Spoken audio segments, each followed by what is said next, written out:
শুভ সকাল। বিসমিল্লাহির রহমানির রহিম। আসসালামু আলাইকুম ওয়া রাহমাতুল্লাহ। আপনাকে অনেক ধন্যবাদ। আমি মোহাম্মদ শহীদুল আলম, প্রধান শিক্ষক, আমি মান্নান মানিক উচ্চ বিদ্যালয়। আমি মান্নান মানিক উচ্চ বিদ্যালয়টি বিগত 2009 খ্রিস্টাব্দে পোড়াবাড়িয়া গ্রামে স্থাপিত হয়। বিদ্যালয়টি এলাকার সর্বস্তরে জনগণের মাঝে শিক্ষাকে ছড়িয়ে দেওয়ার জন্য মোটামুটি এখানে এটাকে স্থাপন করা হয়েছে এবং এখানে গরিব ধনী সর্বস্তরের শিক্ষার্থীরা এখানে অর্থাৎ স্বাচ্ছন্দ্যে শিক্ষা গ্রহণ করতে পারে। আমাদের শ্রদ্ধেয় মান্নান মানিক স্যার, উনি একজন বিশিষ্ট শিল্পপতি, সমাজসেবক, শিক্ষানুরাগী ব্যক্তিত্ব এবং দানশীল ব্যক্তিত্ব।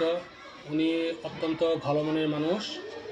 উনি ওনার নিজস্ব অর্থায়নে ওনার নামে মোহাম্মদ আব্দুল মান্নান মানিক কলেজ, ওনার নামে স্কুল এম এ মান্নান মানিক উচ্চ বিদ্যালয় এবং ওনার নামে একটা হাফিজিয়া মাদ্রাসা উনি নিজেই প্রতিষ্ঠিত করেছেন। ওই মাদ্রাসা, স্কুল এবং কলেজ ওই তিনটা প্রতিষ্ঠানেই সবসময় খোঁজখবর নিয়ে থাকেন এবং নিজস্ব অর্থায়নে শিক্ষকদের বেতন এবং অন্যান্য সুযোগ সুবিধা দিয়ে থাকেন। বর্তমানে এই মান্নান মানিক উচ্চ বিদ্যালয়ের শিক্ষার্থীর সংখ্যা প্রায় 160 জনের মতো। আমরা সকল শিক্ষার্থীদেরকে নিয়মিত আমরা ক্লাস করাচ্ছি এবং সমস্ত শিক্ষকরা নিয়মিত স্কুলে আসে। আপনাকে অনেক ধন্যবাদ। আপনি জেনে থাকবেন যে 2025 খ্রিস্টাব্দে সারা বাংলাদেশেই যে এসএসসি পরীক্ষার মোটামুটি রেজাল্ট অ্যাভারেজে ছিল। তো গতানুগতিক আমাদের স্কুলটা মোটামুটি অ্যাভারেজ ছিল, একবারে যে ওই অন্যান্য বছরের তুলনায় কিছুটা খারাপ হয়েছে এই। তবে আশা করছি আগামীতে আমরা অবশ্যই রেজাল্ট ভালো করব। এই বছরের রেজাল্ট ছিল 50%-এর মতো। ধন্যবাদ। তো 2024 সালের কথাটা একটু বলি। 2024 সালে কিন্তু আমাদের রেজাল্ট অনেক ভালো ছিল। 2023 সালে রেজাল্ট কিন্তু আমাদের প্রায় 80%-এর উপরে রেজাল্ট ছিল।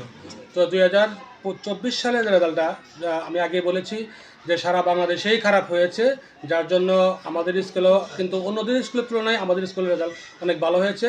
তো আগামী 25 সালের যে রেজাল্টটা হবে এটার জন্য আমরা আগেই পুরো 26 সালে যে রেজাল্টটা হবে, যা আমরা যে পরীক্ষা দেওয়া হবো আর কি, 25 সালের যে পরীক্ষাটা হবে 26 সালের জন্য, এটার আমরা আগেই মানে পুরো প্রস্তুতি নিয়েছি। সমস্ত শিক্ষকদের এবং গার্জেনদের সাথে আমরা পরামর্শ করেছি, মিটিং করেছি, যাতে রেজাল্টটা আমাদের কমপক্ষে 80-90% নিতে পারে সে সম্বন্ধে আমরা মানে শক্ত পদক্ষেপ নিয়েছি। ধন্যবাদ স্যার। আমি আপনার কাছে একটু জানতে চাইবো, সেটা হচ্ছে যে একটা ভালো রেজাল্ট তৈরি করার জন্য শুধু কি ছাত্র শিক্ষকের ভূমিকা থাকা উচিত নাকি গার্ডিয়ানদেরও একটা ভূমিকা থাকে? আপনাকে অনেক ধন্যবাদ।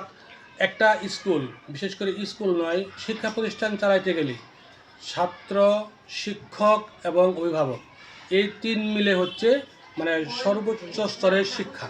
তো আমি আশা করি ওই এলাকার মানে গার্জিয়ানরা মোটামুটি সচেতন।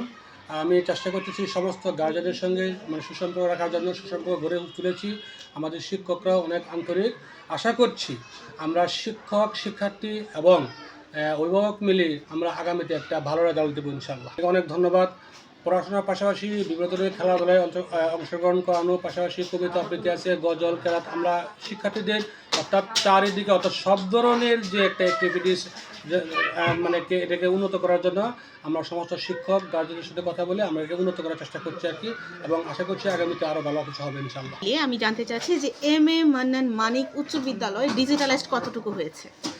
ডিজিটালাইজ বলতে আমরা ওই স্কুলটা আমাদের এই বছরে অনুমোদনের জন্য আমরা চেষ্টা করতেছি। যদি অনুমোদন হয়ে যায় তাহলে আমরা দেখা যায় এখানে ডিজিটাল বলতে আমাদের কম্পিউটার সেকশন এখানে চালু আছে। আমরা কম্পিউটারের মাধ্যমে ওদেরকে শিক্ষা দিচ্ছি, পাশাপাশি অন্যান্য যে প্রযুক্তিগুলো আছে সেগুলো সম্বন্ধে আমরা শিক্ষা দিচ্ছি। এমনিতে মাল্টিমিডিয়া ক্লাসরুম বা প্রজেক্টরের মাধ্যমে এই ক্লাসগুলো কি প্রজেক্টরের মাধ্যমে আমরা এখন শুরু করি নাই, আগামী বছর শুরু করবো। আমরা এরকম কথাবার্তা বলতেছি আর কি মালিকের সাথে। আপনাকে তো মোবাইল বলেন আর টেলিভিশন বলেন সব কিছুই কিন্তু মানুষের উপকারের জন্য। তো একটা জিনিস আমরা জানি যে কোনো কিছু অতিরিক্ত ভালো নয়।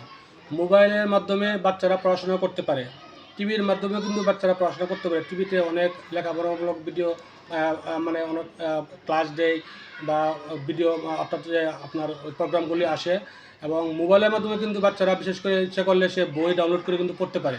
তো মোবাইল এবং টিভি বলেন বা ল্যাপটপ বলেন, কম্পিউটার বলেন, কোনো কিছু কিন্তু খারাপ নয় যদি আমরা এটা খারাপভাবে ইউজ না করি। তো আমরা প্রত্যেকটা শিক্ষার্থী, প্রত্যেকটা শিক্ষক, প্রত্যেকটা গার্জেনকে আমরা এই ব্যাপারে অবহিত করেছি যে যারা মোবাইল ব্যবহার করে মোবাইল একটা জিনিস আপনি মনে রাখবেন যে কোনো কিছুই কিন্তু আপনি একেবারে রেখে বিনষ্ট করতে পারবেন না। যদি বাচ্চা মোবাইলে এডিক্টেড হয়ে থাকে বা টিভিতে এডিক্টেড হয়ে থাকে বা যদি কম্পিউটারে এডিক্টেড হয়ে থাকে, তাকে একেবারে কিন্তু আপনি সরাইতে পারবেন না। তবে একটা কথা হচ্ছে কি, গার্জেনদের কাছে আমি সবসময় বলি যে আপনারা বাচ্চা যদি মোবাইলে এডিক্টেড হয়ে থাকে, মোবাইল থেকে আপনি প্রথমে কিন্তু পুরোপুরিভাবে এটাকে সরাতে পারবেন না, আপনি নির্মূল করতে পারবেন না।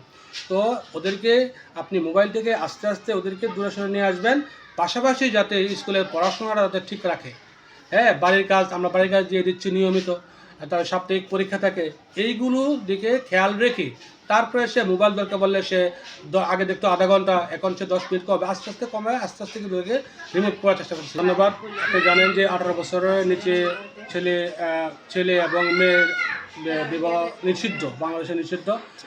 সেই সম্পর্কে আমি কিন্তু কঠোর পদক্ষেপ নিয়েছি। বিশেষ করে আমাদের স্কুলে হোক, আমি শুধু আমাদের স্কুল না, যে কোনো জায়গায় যদি এরকম কোনো ইফটিজিং বা বাল্যবিবাহ বা প্রেম সংক্রান্ত কোনো ঘটনা হয়, আমি সেখানে প্রতিবাদ করার চেষ্টা করি।